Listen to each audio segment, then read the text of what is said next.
Oi, pessoal. Vamos então dar continuidade ao estudo do Livro dos Espíritos.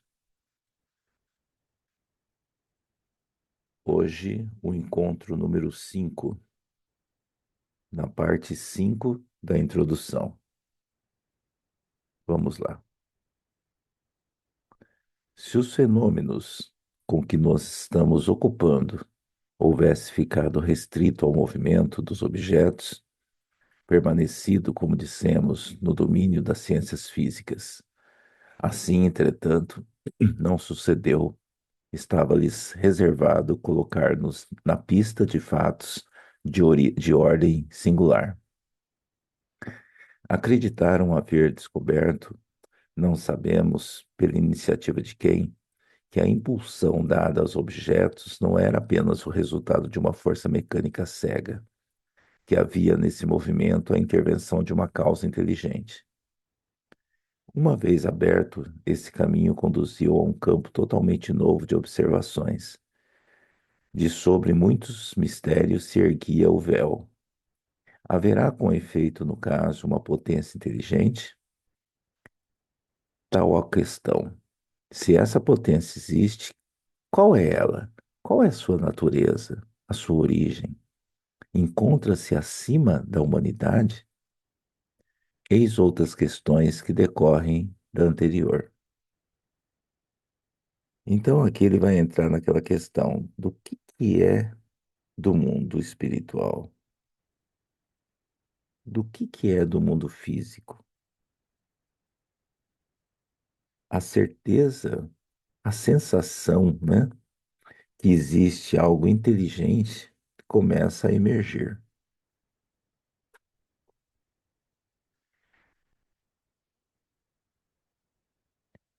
Aí, antes de eu passar para o próximo slide, eu queria destacar uma questão aqui. Ele diz: se os fenômenos com que estamos ocupando houvesse ficado restrito ao movimento dos objetos, permanecido, como dissemos, no domínio das ciências físicas. Então, nos estudos anteriores já foi provado que não é só isso, né? Porque ele diz aqui, não foi o que aconteceu. Estava-lhes reservado colocar-nos na pista dos fatos de ordem singular. Então, o que é colocado? Porque vinha a pergunta, por que isso não acontece outras vezes? E é por isso que é colocado na forma singular. Ou seja, algo que é único, que não é uma coisa comum. Aí ele continua aqui embaixo. Acreditaram haver descoberto, não sabemos pela iniciativa de quem, que a impulsão dada aos objetos não era apenas o resultado de uma força mecânica cega, que havia nesse movimento a intervenção de uma causa inteligente. Ou seja, mistérios, inclusive para a ciência da época deles, né? Porque se é difícil para nós hoje compreender algumas coisas e acreditarmos sim em certas coisas, realmente quem não vê, quem não sente é mais difícil. Tem gente que quer acreditar em mediunidade, mas não sente absolutamente nada, né? Então é isso que Kardec coloca. Temos dúvidas e essas dúvidas levam a mais dúvidas. Aí no último parágrafo ele coloca: haverá com efeito no caso uma potência inteligente? Tal a questão. Se essa potência existe, qual é ela? Qual é a sua natureza, a sua origem? Encontra-se acima da humanidade? Então, o que está sendo colocado aqui é que tem muita coisa a ser observada, só para saber o que causa o movimento, né? Olha a grandiosidade disso.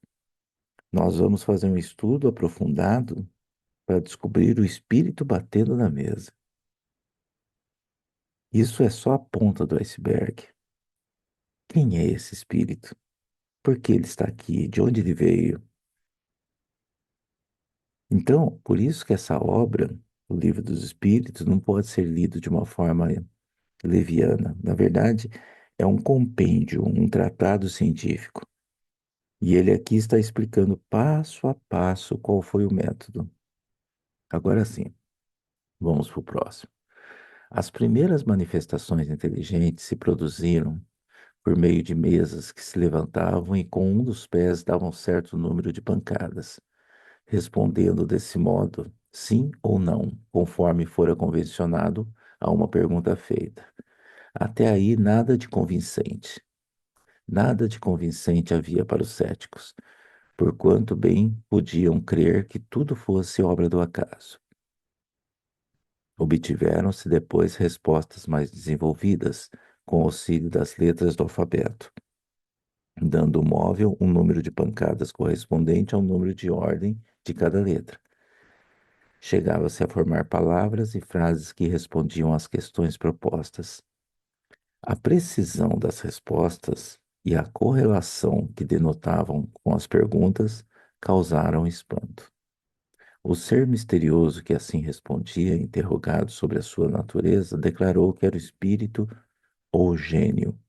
Declinou um nome e prestou diversas informações a seu respeito. Há aqui uma circunstância muito importante que se deve assinalar. É que ninguém imaginou os espíritos como meio de explicar o fenômeno. Foi o próprio fenômeno que revelou a palavra. Muitas vezes, em se tratando das ciências exatas, se formulam hipóteses para dar uma base ao raciocínio. Não é aqui o caso. Então a mesa estava levitando, né? Eu faço aqui uma pergunta. Se for sim, ela bate uma vez. Se for não, ela bate duas vezes. Eles pensaram, alguma coisa está acontecendo aqui. Eu tenho óculos. Ele bate sim. Estou de calça comprida? Ele bate não. Porque a mesa respondia a coisas que necessitaria inteligência, ou olhos para enxergar, ou nariz para sentir o cheiro.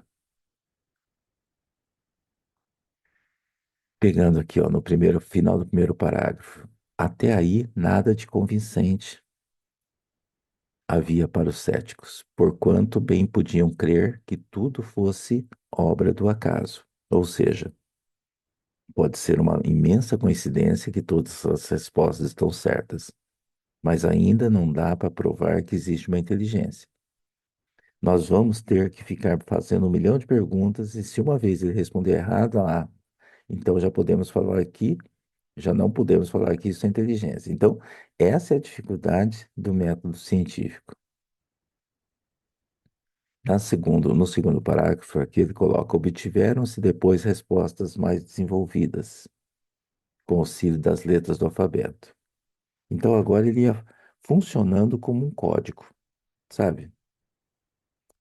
A, você bate uma vez, B, você bate duas vezes. Aí imagine montar a frase desse jeito, né? Então era possível, depois de um tempão, mas as respostas já não eram mais restritas a sim e não. Os, Pegando o terceiro parágrafo aqui, ó, o ser misterioso que assim respondia, interrogado sobre sua natureza, declarou que era espírito ou gênio. Há aqui uma circunstância muito importante que se deve assinalar, é que ninguém imaginou os espíritos como meio de explicar o fenômeno. Foi o próprio fenômeno que revelou a palavra. Muitas vezes, em se tratando das ciências exatas, se formulam hipóteses para dar uma base ao raciocínio. Não é aqui o caso. Porque aqui ninguém pensou em espíritos. Por quê? Porque estava diante de cientistas, né? Vamos em frente. Tal meio de correspondência era, porém, demorado e incômodo. O espírito, e isso aqui constitui uma nova circunstância digna de nota, indicou outro. Foi um desses seres invisíveis quem aconselhou a adaptação de um lápis a uma cesta ou outro objeto. Colocada em cima de uma folha de papel, a cesta é posta em movimento pela mesma potência oculta que move as mesas. Mas em vez de um simples movimento regular, o lápis traça por si os caracteres formando palavras e dissertações de muitas páginas sobre as mais altas questões de filosofia, de moral, de metafísica, de psicologia. e com tanta rapidez quanto se escreve com a mão. O conselho foi dado simultaneamente na América, na França e em diversos outros países. Eis que, em termos, o deram em Paris em 10 de junho de 1853, a um dos mais fervorosos adeptos da doutrina, e que havia muitos anos, desde 1849, se ocupava com a evocação dos espíritos. Vai buscar no aposento ao lado a cestinha, amarra-lhe um lápis, coloca sobre um papel, põe, põe os seus dedos sobre a borda. Alguns instantes após, a cesta entrou a mover-se e o lápis escreveu muito legível essa frase: Proíbo expressamente que transmitas a quem quer que seja o que acabo de dizer. Da primeira vez que escrever, escreverei melhor. A cestinha era assim, ó, mais ou menos assim. As mãos eram colocadas ali e o lápis ia escrevendo as frases, né? Voltando aqui. É essa a expressão visual dessa, dessa operação que foi feita. Continuando. O objeto a que se adapta o lápis, não passando de mero instrumento, completamente indiferentes, são a natureza e a forma que tenha. Daí o haver-se procurado dar-lhes a disposição mais cômoda. Assim é que muita gente se serve de uma prancheta pequena. A cesta ou a prancheta só podem ser postas em movimento debaixo da influência de certas pessoas dotadas. Para isso, de um poder especial, as quais se designam pelo nome de médiuns, isso é, meios ou intermediários entre os homens e os espíritos. As condições que dão esse poder resultam de causas ao mesmo tempo físicas e morais, ainda imperfeitamente conhecidas, porquanto há médiuns de todas as idades, de ambos os sexos e em todos os graus de desenvolvimento intelectual. É, todavia, uma faculdade que se desenvolve pelo exercício. Então, o objeto que se adapta ao lápis, não passando de mero instrumento, conforme ele cita aqui, é, o que ele quer colocar é que tanto faz o objeto que se utiliza, tanto faz, o resultado ia ser o mesmo. Daí o haver se procurado dar-lhes a disposição mais cômoda.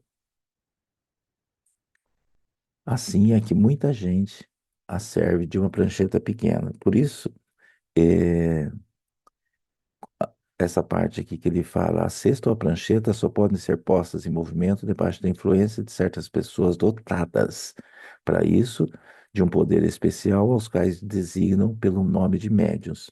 Por isso a palavra médium, porque ele é o intermediário entre o espírito e o homem, né? As condições que dão esse poder resultam de causas ao mesmo tempo físicas e morais, ainda imperfeitamente conhecidas, porquanto há médiuns de todas as idades, de ambos os sexos e em todos os graus de desenvolvimento intelectual. É, todavia, uma faculdade que se desenvolve pelo exercício.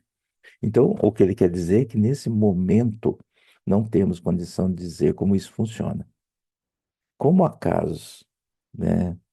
Pode ser casos que é uma mulher, pode ser casos que é um homem ou uma criança. Não há como afirmar ou definir de forma categórica. Ele coloca ainda imperfeitamente conhecidas, que é o texto que ele coloca aqui. Qual a origem disso?